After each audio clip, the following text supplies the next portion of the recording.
welcome you guys to the PvP podcast number 3. I'm Evan, And I'm Marvante.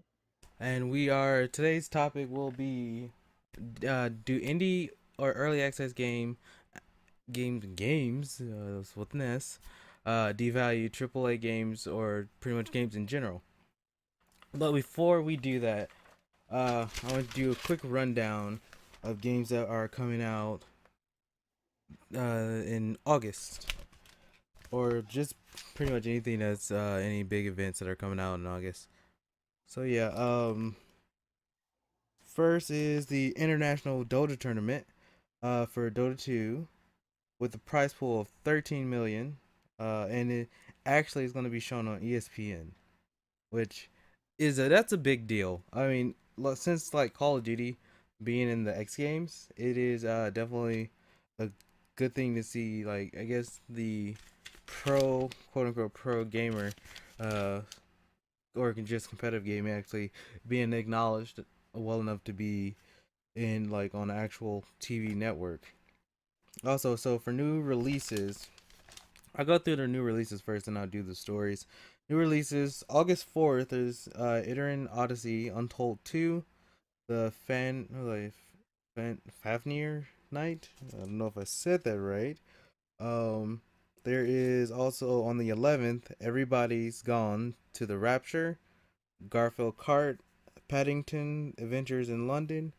On the 18th, it is Armacrog. God, I can't do English today. For the 21st, it is LBX Little Baller's Experience for the 3DS, Risen 3, the Enhanced Edition. I remember this was on. I think this is already on Xbox One. And then we have for the 25th, we have Madden and NFL 16, and also Until Dawn. So yeah, that's all for game releases. Now, there's also Gamescom, that's held in Cologne, Germany. That's on the 5th of August. Then on the 6th is Salt Lake City Con. So there's no one that can go to both because I believe they're 3 days apiece. So yeah, and then Fantastic Four, I believe, comes out on August 7th, which is interesting. So we got a lot of big things coming out next month. A lot to look forward to, and and on the 21st of August we have Hitman, Agent 47. So is that? I guess that's a new movie. They're putting another movie out. I guess I didn't hear about it, but okay. Um, and there also is PAX Prime is on the 28th. I'm pretty sure that the tickets have been past sold out. So, um, if this was your way of finding out about PAX Prime, I am sorry, but I'm pretty sure all the tickets are sold out. So yeah, let's get back into the topic. Like I said, do indie or early access games pretty much ruin things for AAA or big developers? So, what we're gonna do, we're gonna run through our favorite games and see which ones actually are well, because most people nowadays they have either more indie than AAA or more AAA than indie. That's kind of how people are nowadays. So yeah, I'll run through my list first, then we'll go to Marv, and then we'll get back into the discussion of how we feel towards indie games. So for my game choices are Mass Effect is one of my favorite games of like all time, and that encompasses the whole trilogy, not just like one, two, or three. I'll have to say two, like one and two were my two favorites. And three is also my favorite, but kind of a cop out. But I would say two was probably my favorite because your choices mattered more. I mean, in Mass, actually no, I can't say they mattered more because in Mass Effect One, I was talking to somebody. They had no idea that you could save Rex in that, or like some things like people like if you didn't play completely good, you wouldn't know certain things. And that's what I liked about the Mass Effect series, or really any series that allows you to basically choose your own path. That people can completely miss things because they were either too bad or too good to do something. And then there's Call of Duty, which is on most people's list. Hey, Marvel, I'm pretty sure this is on yours too, right? Oh yeah, definitely. So yeah, Call of Duty. You can really take your pick. Like, every Call of Duty except for Ghost was good to me. I hated Ghost. Ghost was bad. You can ask anyone. Everyone says Ghost is bad. After that, I think this is like one of the only indie games that's actually on. Well, actually, no. This one and Minecraft are my two indie games that I can think of right now. Not like, and these games are in no particular order. But Binding of Isaac it's an indie game. Uh, and it's a pretty fair price. This game, I think, at its full price, it was somewhere between 14 and $20, and now you can get it for, I want to say, 14 or $9. It's like between those two, and I believe today, either it was today or sometime this week, they released the DLC for it. Yeah, it's either gonna be this week or next week. They released the DLC for Afterbirth, and they will be releasing it on Xbox One. It's already on PS4, but if you have an Xbox One and you want to play Binding of Isaac, it comes out.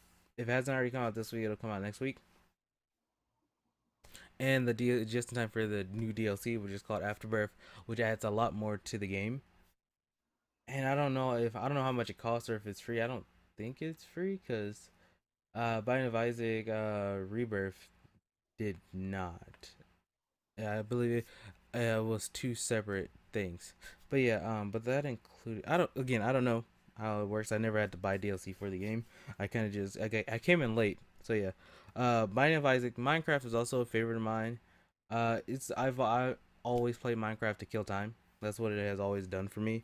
Me and like my friends would like play in there for like hours, and I could still like.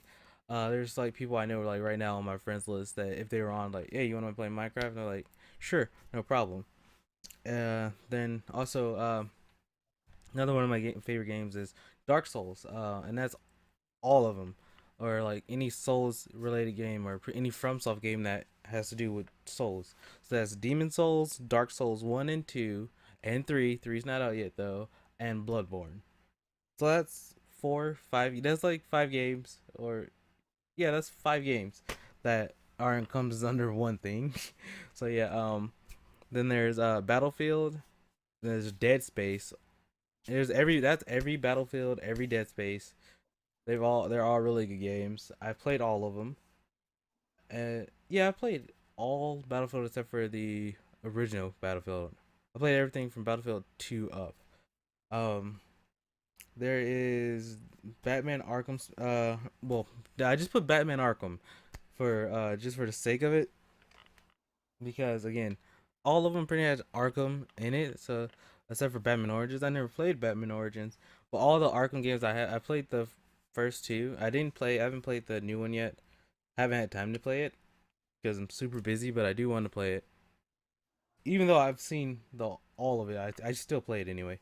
The Witcher, and I've said it on my channel before. I've played all 3 games, but I've never beat any of them. So I'm trying to break that trend with Witcher 3. That's kind of why I put it on my channel, so I can like finally beat one and say yes, I beat a Witcher game. Because I played all 3 of them, and the second one I got the furthest of. Actually, all of them. Actually, I got the furthest in the second one. I was like halfway done with the game. So yeah, there is, and now there's MLB The Show. That was like one of the only sports games I really play. Now I'm not gonna say I'm not the biggest fan of sports games, but it's just not the like I don't play a lot of them. That's not, so yeah. MLB The Show. I had played MLB The Show.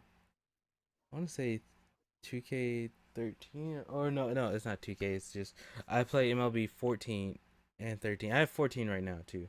So yeah, and so I got 2 retro games too. So Legend of Zelda: Ocarina of Time, um, one of my favorite games. Well, but again, I just put Zelda. I like all Zelda games. I played most of them. I played even the remakes, like from like the old generation. I played that too.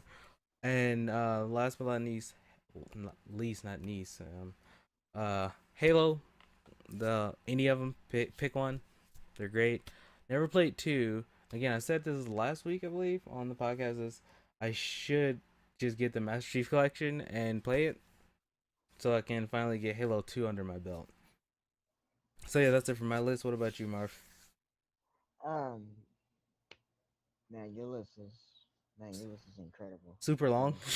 And So yeah, if by incredible you mean super long, as in why did I take but so much time? really, really power hitting titles you hit there. But uh, one of my one of my games that I wanted to start off with was this one is probably very old. For those of you that uh were back in the 1990s or Nintendo players, Nintendo 64 players. One of them was James 007, GoldenEye. Oh That yeah, I remember that. the reason being, I love that game so much was because I would go over a couple friends. I would go over a friend's house, and we would all just play the multiplayer, and we would all have the different guns, and then there would be that one person with the golden gun just cheating, just shooting. The rest of us with one shot, and I always enjoyed those moments. And and then the storyline of it, it was it, it wasn't too interesting, but it was interesting enough for me to play it. So, but I really missed it, and if I could, I mean, I would run up to gamers and buy another Nintendo. Again, I like I would told do you, I believe I told you this yesterday. Is I still have a Nintendo 64 upstairs right now, and it that. still works. But the funny part is, if you still wanted to play that game, pretty sure there's like a million things on PC that'll let you play it. I forgot what they're called. Emulators. Yeah, there's probably some emulators. Like if you want to play it on PC, you plug in your controller. You'll probably you can probably find one. Right, right, yeah. So that was one of them. Another one was I really enjoyed was playing Midnight Club, Oh man, the yeah, I racing remember that game. that that racing game. I got I got started on it when I was playing. I think I was on original Xbox or PS2, but I started playing it. I really got into it because if any of you played it, you can customize your car however you want. Have any color, and your license plate can say whatever as long as it was within the confines of the little six, 5 letter, I don't know, however you want it, character. And then you can put neon lights under your car, and you can have like different kinds of spoilers and your rims. Oh man, could be like all sorts of different stuff, and change the color of it, and then you go out and race different cars. And it was really amazing. And, I had it on PSP for a while too, and then I just fell in love with it. So uh, yeah, that game was pretty awesome. Another game would be Super Smash Brothers Brawl. Uh, I know you probably played that, Evan, right? Uh, Uh, yeah, I don't think many people. If you didn't, you did not have a childhood. I mean, it'd be yeah, impossible for you not to have Super played that. Smash Bros. I mean, it was awesome. It was a all around. It was the mechanics of it. There was amazing. You can get the little items will drop, and then you pick it up, and then you just beat somebody, beat the crap out of somebody with it. And, you see a little their health going up, all the percentages, and once they hit 100, you just do your little uppercut, and then you fly off they'll fly off the map, You and want then to know something yeah, funny? Is that I didn't know yeah, that's how you played the game until like last year.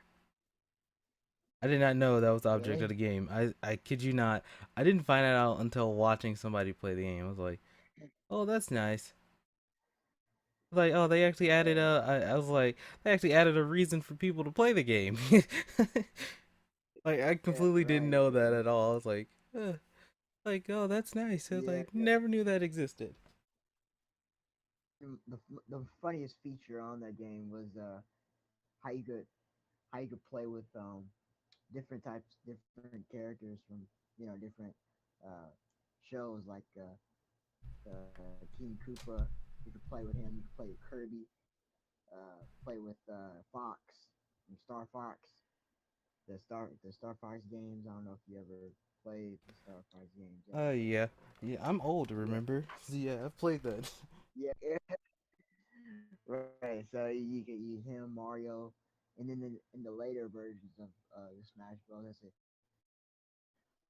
Got onto Wii U, they the character selection. So I know that on Wii U you could be a there's a little bit more variety with the characters. Which is pretty nice. I had it on Wii U, but I'm hoping to play it someday. It gets too old, and they start to put it away, put it on the back burner. Yeah, yeah. They've done that. They've started to do that with a lot of the games that have been around for a long time. Like, uh, I know we talked about this last week, but the whole Konami Kojima thing.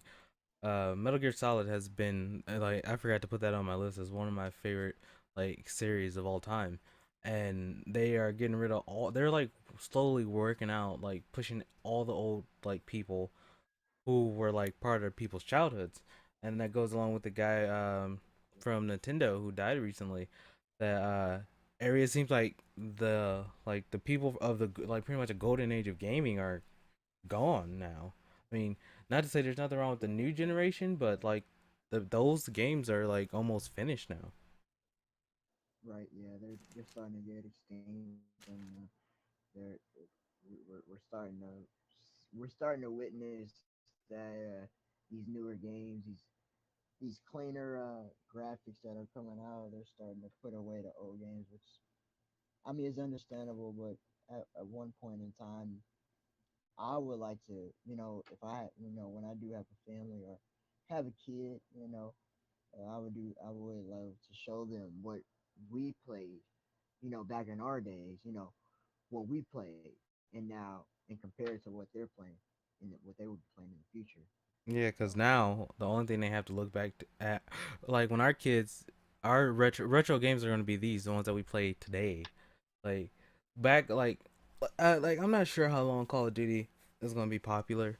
I mean, it could be one of those things that's popular forever, and no one knows why. It just is. Um, but like, imagine like 10, 15 years from now, I got a feeling they still won't be making Call of Duties by that time. But 10, 15 years from now, Call of Duty will be one of the biggest retro games from yesterday. Or Grand Theft Auto, another right, like game that people loved, won't be. It won't even have like matter. They'll probably be on Grand Theft Auto like 6 or 7 because they make them like every 5, 10 years. I mean, they I saw they'll be the only one who number isn't that high.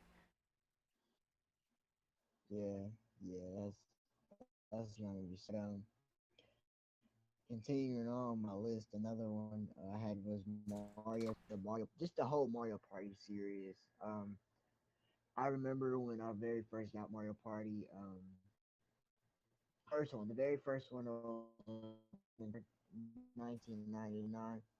I was about 5 years old back then. Which one is the fact that you can remember you played Mario Party, that it made Yeah, that big of an impact on you at 5 years old? That's it, amazing. because because it really did because Nintendo 64 was my it was my first actual game system. Like it wasn't a handheld. It was like something I could hook up and like play it on the screen. So and it was mine. It wasn't like my mom's or dad's. Like you know how you had to go ask your parents, "Oh, can I play the game?" Like now, so I can play whenever I want to. I could just wake up in the middle of the night and be like, I'm Oops, on my sorry. TV, cut it on. So and it because you had those little mini games, and if you won, you get this amount of coins, and then the rush that I got out of it was get going for the stars, buying stars. That's all I wanted to do. I wanted to win, so bought, bought those stars all the time. So Yeah, yeah, and see, I played Mario Party. That was a thing that like there were some games that me and my sisters always played together, and it was like those kind of games. It was a lot of fun. Mario Party was again. It didn't have the same impact on me that it did on you, because at the time I had just like started playing video games myself, but I'm 2 years older than you, so it was kind of a thing that we didn't really get to play video games. Like we didn't really get to play video games like freely as much as we wanted until like we were like in our teens. Like when I got my like when we had the Nintendo 64, like even still then we didn't get to play as freely as we wanted. But the real time we actually got to play as long as we wanted was I believe the Game Boy Advance or the Game Boy Advance and the Game Boy Color. Yeah, yeah, yeah. I remember those. Yeah, those. I remember actually one time I drew a Game Boy on the wall at home, and my mom was asleep and she woke up and she came into the living room and I was just drawing on the wall like it was a piece of paper. Like yeah, and it was a Game Boy. It was my yellow. I had a yellow Game Boy, and it's so funny. She didn't know what to do. She didn't know if she wanted to whip me or congratulate me. You know, so it's it's super, it's super funny. But my last game, like you said, how I love Call of Duty. I love the Call of Duty series, but I think my favorite one would be the first would be Black Ops because uh, because of zombies. I'm big on zombies. Um, I And got just a quick thing for you guys, he's never played World at War, so like yeah, zombies was that's where it originally came from. So yeah, people uh don't go too hard on him. He wasn't into like World at War. A lot of people missed out on World at War, and a lot of people thought that Black Ops was actually the one with the original zombies because of that. Sorry for interrupting you. Just wanted to get that disclaimer out there. right. Yeah, yeah. Yeah, Black Ops Zombies. I really fell in love with Keenan Undertow and that, uh, and just I played it a lot online on the 360. Sometimes I would make it far. Sometimes the group I was with, we didn't make it that far. So it was pretty funny.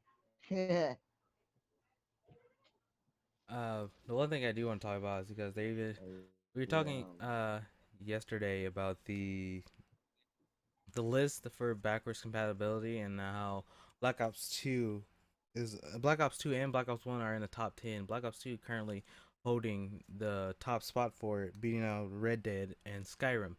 So, all I have to say to that is, well, kind of, of course it would, and I'm not saying because it's Call of Duty. I'm saying it because Black Ops 3 comes out this year. Why wouldn't the past two titles be in the top 10? Like of any like a Call of Duty period, they are a yearly franchise. Why wouldn't they be on like the top of the list considering the fact that a new one is coming out? So everyone's hyped up for it, and it's like I'm so excited, and I really want to play Black Ops 2 before I play Black Ops 3, or I want to play Black Ops 1 and 2 before 3. So I think that's really what it is. Not to say take anything away from the franchise, just saying that I think it's more of a hype factor, kind of like what the Fallout what is it, Fallout Shelter. I don't know if you heard about that. It's a mobile game that Bethesda did for. It's pretty much a trailer. It's like a free trailer, free uh like promotion for Fallout 4. So yeah, was were you done with your list, or did I cut you off again? oh no, I was done with my list.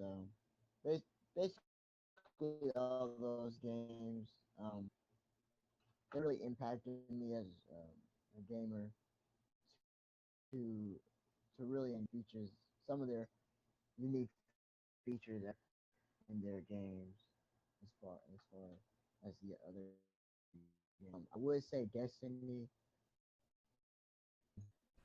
I was surprised you didn't say like a sports Destiny, game like 2K something.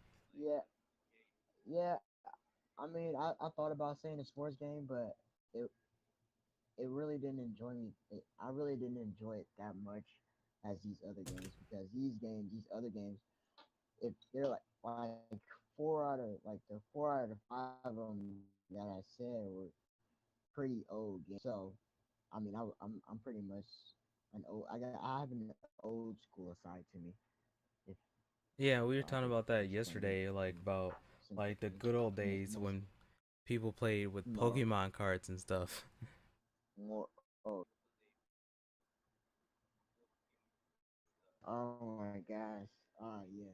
Yu-Gi-Oh and all that, the card game. Yeah, like the How you back actually then, played in real life instead yeah, of we didn't digital. have like Xbox Live or PSN. We had to actually go out and like even then nobody stayed in the house. We had to go out to like if you wanted to play cards like Yu-Gi-Oh or Pokemon with somebody, you had to go. Y'all had to meet up for that. So yeah, this generation uh has it a lot easier because you now you Yeah. can play with people. Like I'm gonna sound hella old for this. You can play with people around the world now, like just by pressing the button.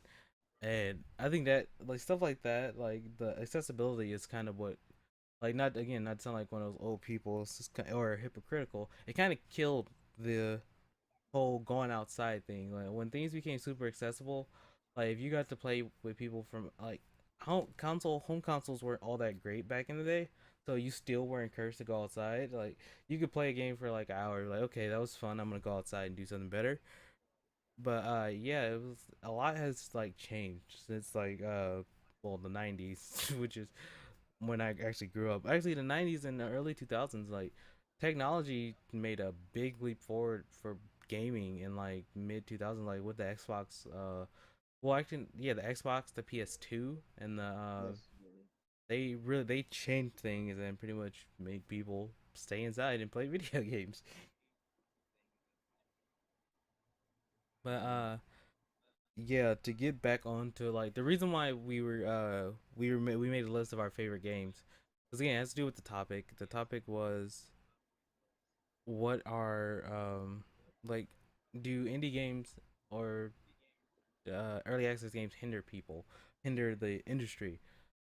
To me, the reason why I wanted to put this topic up is I think yes, because a lot of people will say nowadays that the industry is like games are too pricey compared to like stuff that's on Steam with the early access stuff, and I can completely understand that. Um, but my problem with early access games and like their prices is some of them are like $20, $30, and if you spend like 20 more dollars, you can get a full game and have fun with a non-broken game. But it also distorted the way like how people put out games. So for I used Halo the Master Chief Collection. I believe that was like a full retail game, full with retail prices. Is it was broken, and again that's has to do with the like early access indie games, and with having the internet and how accessibility, like I was saying, it actually has hindered the market itself. That now people can put out broken games and say, "Oh, we'll fix it later. We'll put a patch out." So to me, yes, it's 100% does affect us and the our gaming experiences because now people feel like they can get away with putting out half done games or broken games, and then it also starts the debate for pre-orders, which the way people view pre-orders is actually incorrect. People view pre-orders as the enemy. Like if you pre-order, it lets them put out broken games, but that is not true. What a pre-order really does is it kind of pays for marketing. That's to tell you the truth. That's pretty much what it does. It does like marketing and promo stuff, and not to talk about the Call of Duty players. They got they. I saw the Juggernaut X Call of Duty thing, and anyway, bought it. I feel sorry for you because you kind of got ripped off. Uh, might catch some hate for that, but I feel like they kind of did because the refrigerator, which everyone should have known that it's kind of tiny. Like I won't say it's more than like a foot and a half tall. From and this is what I saw. I believe they showed it at Comic Con. I think that's where I saw it from, and it wasn't that big. So for those who are actually like trying gonna buy that, I for like some reason I I wouldn't get it. It's not. It's one of those gimmicky things because you're gonna spend like $100, $200 on that, and that teeny tiny refrigerator. Again, that's from what I've seen. That's what I saw. I'm not. I don't know if it's still gonna be that tiny when it comes out, but you can buy a mini refrigerator for $100, and you can get Call of Duty for like $60. So you can for $160. If you spend over $160 for that, you're being ripped off. It's just that's just what it is. Um, Marv, what do you think about any games that are early access games? Uh, I my relationship with indie games isn't that strong. Um, but I do think some of the mainstream games can hinder those little games if they are do have good good features and good qualities to that game. And we spend all this money for these big corporation games that they continually mess them up. We continue to pour out money into their business, and there's these other games that aren't really well known, and they're doing a good job at it. And I think that maybe sometimes we should shift our focus to other other developers See, I can instead of the agree with that mainstream. because there are a lot of indie unknown people that have made a lot of great games. Like I was talking about earlier, Minecraft. Minecraft was an indie game.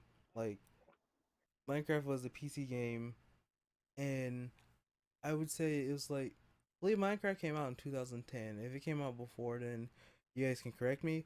Uh, but that's when I started playing Minecraft, and it had the bare minimum. But it was still a fun game to like build and create stuff with. And now they're actually putting it in classrooms, to like teach kids how to build stuff, which is awesome. Because that's kind of what you in always what you like dreamed of as a kid is to have video games in school, and now you get to play something that you can actually kind of learn structuring from. And speaking as somebody, well, both of us having background in architecture, I mean that like if we when we were younger, and the things I said this almost every day in our class in our architecture courses, is that what they should do is just give us Minecraft for like 2 hours for our final project, and we build something. And I was thinking like the like just to see the level of creativity, like that should be like a project you have for. I mean, I guess you wouldn't do it for college, but it would be an awesome thing because a lot of people don't know what Minecraft is, and it is a great way for exposure and to like because in architecture they say it's like a blending of science and creativity, and I know Minecraft doesn't always have like the physics there, which is probably why they won't do it for real architect programs, is that there's no physics, and that's what architecture is based in reality. Even the ones in video games, like the buildings you see, is still based in reality. So yeah, I've always thought it'd be fun to have like Minecraft, but there are other games like the people who made Binding of Isaac is a game that's been on my channel, and our other person that does our podcast with us, Devin, has it on his channel too. And like I was saying, it is there's the it'll is moving over to console now, and again it's on PS4 and will be on Xbox One I think by the end of this month, which is a week. So yeah, I do think that they are like, I guess to say that one side is hurting just the one is, and that the fact that you acknowledge that, Marv, is that you acknowledge that the bigger titles are also hindering the indie people, and they're kind of they're like for consoles, indie games are pretty much non-existent, and they solely like you're mostly a console gamer, so for you, yes, it would seem that way that there are like they push each other out, which completely is true on console. But again, like I was saying, on Steam, it's one big mess of early access and indie games. A lot of them are bad and encourage bad things from the bigger AAA titles, and for like people who should know better, it does. It's just messing things up for everybody. So they're hindering each other, and I don't know. I mean, something has to change, or like going forward, we're just gonna have a bunch of broken games. That's all I foresee, and it's gonna ruin like gaming for a lot of people that don't play games like Call of Duty or or Battlefield or any of those yearly repetitive series like yeah, even Madden or oh wait, no, it's not Madden anymore, right? It's just NFL, right? See, yeah, I'm not 100% sure about that. I'm not up on sports games like I was saying. But yeah, it'll ruin a lot of things like for like I said, like you Assassin's Creed Unity came out the box broken. Along with like I said, the Master Chief Nah. Collection, but like games like Evolve, who were came from like a new studio, well, kind of new studio. Turtle Rock has been around for a while, but I believe they closed down and came back or something along those lines. And their game was fine. There was no major game breaking bugs. There was no stupid glitches. Even though some glitches are good, like in the case of like Bethesda games, period. Bethesda has some of the buggiest games in the world, but they make some of the best games in the world. So that's why, and usually their bugs aren't game breaking. Like if Yeah. you might get stuck in the floor for a second, or like corpses glitch out, or something like that, but it never destroyed your game. It may have like temporarily broke immersion, which is some people do complain about, but it never truly broke a game. Being one of the people who like one of the rare few people who have had that problem with a console version, like I know games like you can break your game a million different ways on PC, but I played Fallout 3 on this is back originally my first playthrough of Fallout 3. The game broke, and this is on Xbox 360. And when I mean broke, my character was stayed. He only could face one direction. Yeah, even and when you press VATS, it would turn him around, but he could not turn any other direction. That was like the worst thing for me. And it really didn't break because I didn't have to restart the whole game. I just had to go back to the last autosave, which was like a lot. Like that's why like for new games now I always have two saves. Like I have a backup save in case the game breaks, and I have and that's how I've always worked from stuff like that. Like games for like The Witcher, where I don't think The Witcher will like mess up, but it did. It actually did for PC, I believe. But that was with the update that broke it, I think, or something like that. That that I like any game that is super long or is heavily story driven.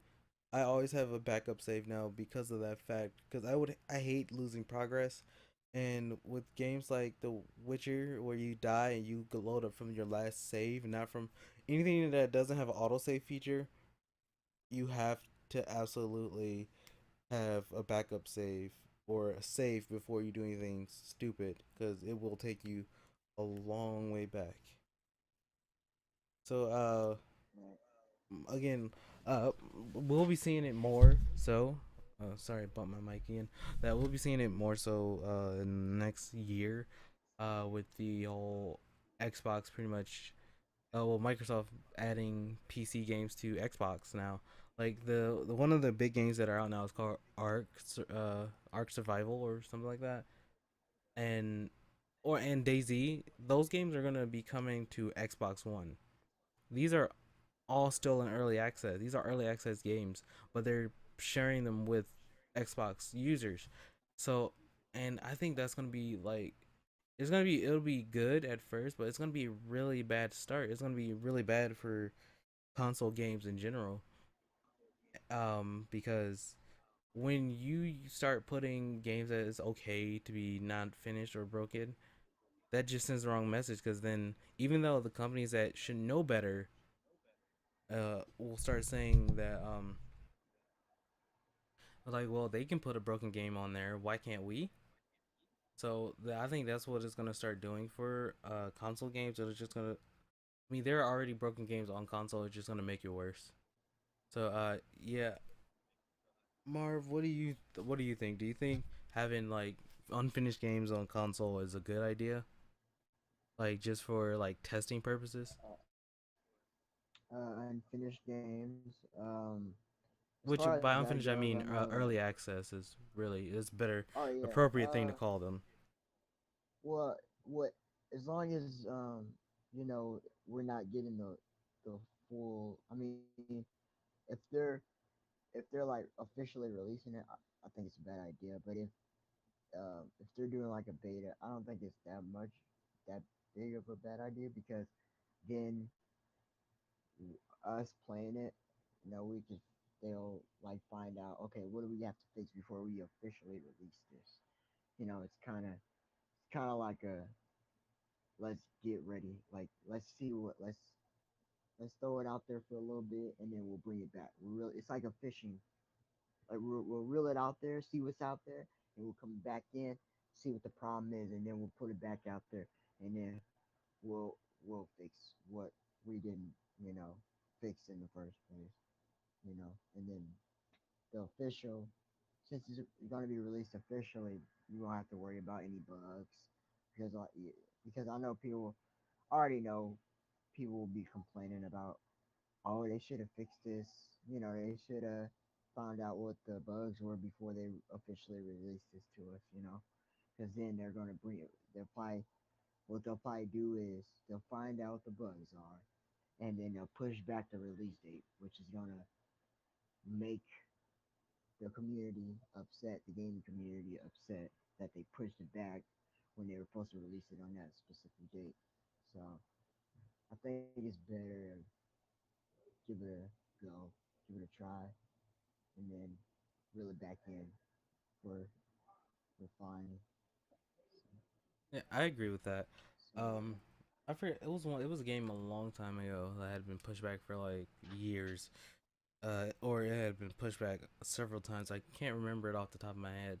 It was a game that I had been waiting for. I know Evolve was one of those games. Evolve was a game that it had been at like E3 2 years ago, and uh, for it was like okay, it was at E3 last year, and it was also like what people didn't know. It was a small thing of it at E3 the year before that. I want to say, um, and it was a game that had got delayed. And there's another game that I was super excited about that got pushed back even after that too. So another thing that I agree that there's always going to be a good benefit to basically live beta testing. But I don't think they should accept money for it as is. Like I mean, I know the money is to advance the like they might need extra funding, but you making people pay $20 and then maybe they still might have to pay full price for the game after it comes out, I feel is really unfair. It's kind of like with the Kickstarter that everybody's been talking about, Shenmue 3, which again they didn't need the money because it was really Sony gauging how much they wanted, how much people wanted it. And the thing is, the Kickstarter kind of doesn't do that because I heard there was a lot of people that was just shoveling money. The same people just shoveling money into it. Like I heard there was a guy that did like a $10,000 donation, and guess what? I'm pretty sure he still has to buy the game when it comes out. Um, but Shinmu isn't gonna do like indie game early access stuff, or I hope not because it's a Sony game.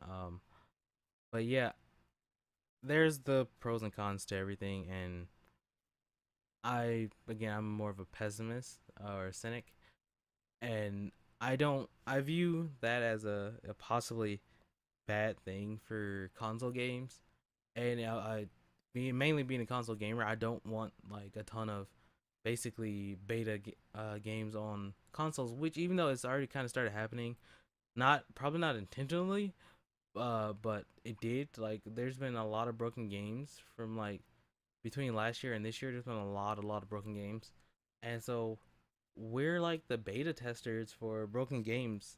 for the past year, and people saw what kind of hell it raised. So Yeah. Oh yeah.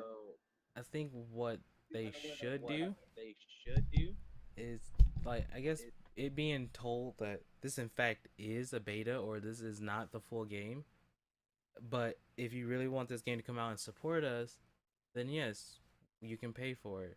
But I think like with those early access games, they should give you like a free trial to see, be like, for you like just like on Steam, you don't get a free trial. You just have to buy it and play it. And I kind of don't want to do that with an early access game. I don't want to give you $20, $30 of my money for a game I may or may not have seen, or for developers I may or may not know. Yeah. So yeah, I don't like that. Understandable. Yeah. So What do you? I can I'm trying to think of anything else. Oh, there was a thing I did tell you about the other day. There was the what was it? The Ashley Madison thing. It doesn't pertain to us at all, but it was just a funny story that came about. Which was they all their information. They somebody hacked into their stuff and stole all their information. So basically, the whole like stupidness of this story is why it was worth mentioning. It has nothing to do with the podcast or the topic whatsoever. It was just a funny story, and it was this the person who hacked Ashley Madison, which is if you get for those who don't know, probably people who watch the podcast aren't old enough to know, or or maybe some of you are, because I mean, I don't know exactly know the demographics. I'm assuming they're probably somewhere between like 13 and 28 or 30 maybe. But it's like life is short, have an affair. So it's Ashley Madison, for those again who don't know, it's a basically it's a site where you have it's a that solicits affairs basically. Um, and people like 30, I think it's like 37 million, something like that. People are registered on that site, and now they have all your information. The hackers have all your information. Um, so if maybe uh, if it comes out and find out that one of your parents was on there, I'm sorry for you. So that's gonna be very embarrassing. But yeah, like 30 something million people were have their information on there. Even and Ashley Madison had this thing where you paid $20 to get yourself removed from the site, and what it came out that what the hacker said is that that actually wasn't true. They still have all your information on there, which whether or not this comes out, and there are people with the balls to actually come out and I guess say that they were on the site, it will actually screw the Ashley Madison over in the end, because once people start finding out that wait, you really have still had my information even though I paid you money for it, it will result in a lot of lawsuits, and that's really not good for anyone. So yeah, I was talking to people about it, like been talking about it for the whole week. Is that for those who are on Ashley Madison and people who or had anything to do with Ashley Madison, like whether you have a profile or you work there or yeah, work there, because you will. I foresee a lot of lawsuits in the future for them. Um, hide your car, hide your house, hide your boat, hide your bank account, because your significant other will take it as soon as they find out this information. Your stuff is gone. Man, woman, whatever you are, they will take it and you will be screwed. Uh, not I do not condone cheating. Not my personality, but it's not my place to tell you what you can and can't do with your life. So, but I will advise you that if you already are going down that road, again, hide all your stuff because it's gonna be taken. So, outside of that, we can actually talk about something. I think some more news that is not really like big deal news. It was just one of the patches for The Witcher. The Witcher 3 just got a patch this week. Where Siri uh actually got a new outfit and other stuff like that. But the other news that was really awesome is that Kojima himself actually talked about he had a what's it called, a new poster for the game. So there's a new poster for uh what is it, for Metal Gear Solid 5. It's with has Snake and Quiet on there, and they're completely bloody. So that is it's supposed to be making its rounds around, like it'll be out in like stores, select stores, for like starting in August or somewhere around that time. So for anybody that's interested, I'm totally interested because it's a really cool poster. Uh, Definitely keep an eye out for stuff like that because it's good. It looked amazing, and I think actually that's about it because I think we're about pretty much out of time for this. I can't think of really anything else to talk about, but I think. Oh, another thing. I think we talked about this last week. Satoru Iwata, the CEO of Nintendo. The status of that is he actually there are two people now, the interims, like CEOs or people who control Nintendo. I I feel bad for forgetting his name, but I guess it kind of wasn't a story that was going to be on today. Was that the like it was like the guy that was always in the commercials with him. It was like the other guy that everybody knows in Nintendo. I forgot his name. But him and the person that is known as Nintendo's first like game designer or game maker is also the second person that's in control of the company. So it's those two guys that took his place, and so again, they I don't know, like uh he didn't actually leave like anything. He didn't pick a successor or anything, which a lot of people have been doing now. They've been picking apprentices and stuff for them, like when they leave. Like a lot of people in gaming, like and like comic books and stuff, like comic related stuff, they've been doing that a lot now. Uh, but Iwata actually didn't. He actually didn't leave really much anything. But and one thing that I did find out recently that he had like over 4,000 people go to his funeral, and that was not just people from Japan. It was people from like all over the world came to his funeral, and I thought that was really amazing. That like this guy had such an impact that I mean like pretty sure quite a bit of it was employees from Nintendo, but I'm pretty sure they couldn't let everyone from Nintendo in. That's a lot of people. But I'm pretty sure they may have had separate funerals for family, friends, and like the public, because he was that kind of person, or he was that big of a figure for stuff like that. And yeah, it was like 4,000 people from like all over came to actually see him, which was really amazing.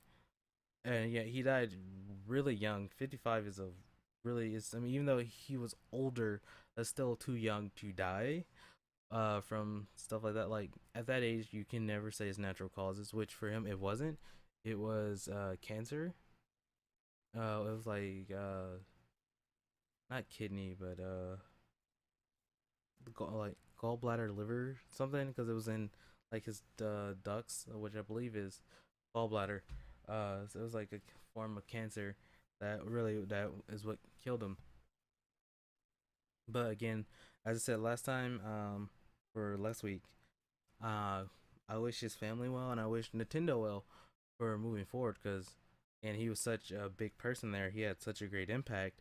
And you know the funny part is a story I heard over like the week since we did our recording is that like his first like days there, somebody said to him that while he was there, like I believe it was like the first day, like a person walked up to him that worked there, that if you do anything with your life, like at least the least you can do with your life is make a good game.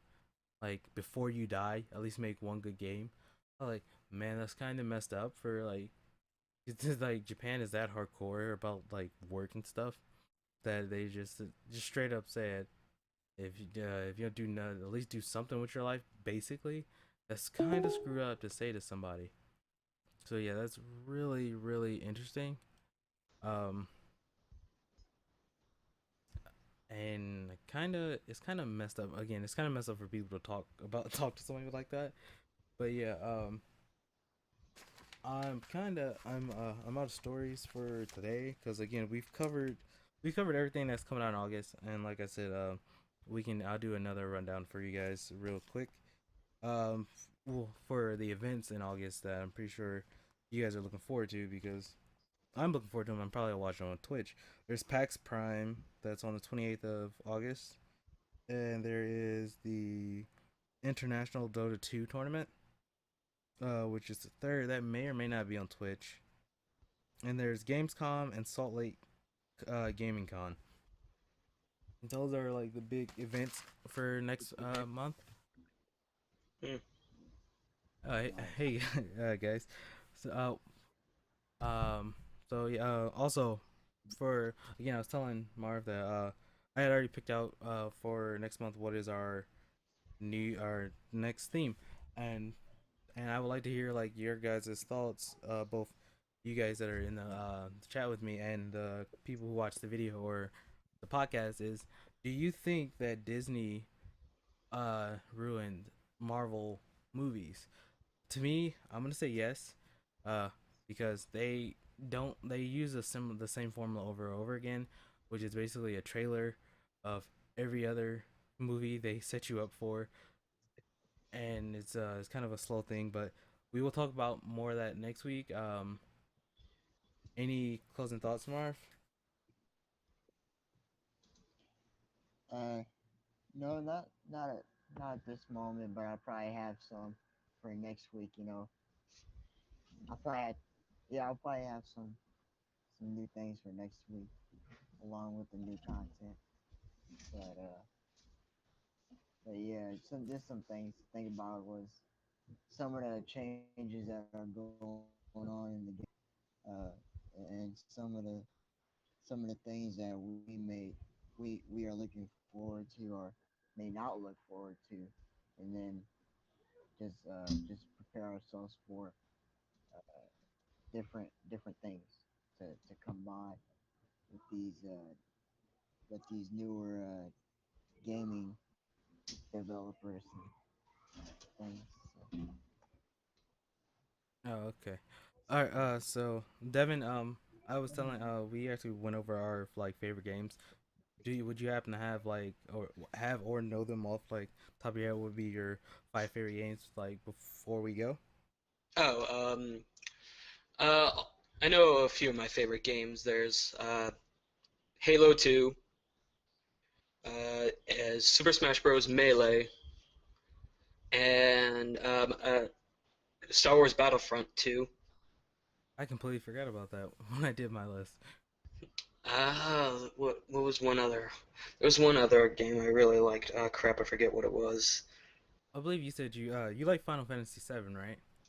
Oh yeah, Final Fantasy 7. It's not my favorite. My favorite Final Fantasy is actually Final Fantasy 6. Really? I again never played anything before 10. Hmm. Yeah, well, 6 is pretty good, and the story and everything is pretty interesting. It's a it's one of the 2D ones, so that's one of them. Oh, okay. At the Oh, moment, that's all I can think of, really. all right. Also, then we'll just get a quick opinion for what you think of because our subject was do you think that indie games or early access games because you're also a PC game player, um, do you think that they are hurting like the AAA like or devaluing the game like AAA titles in general because of like they actually do make people pay for early access games? I don't think it's it's doing.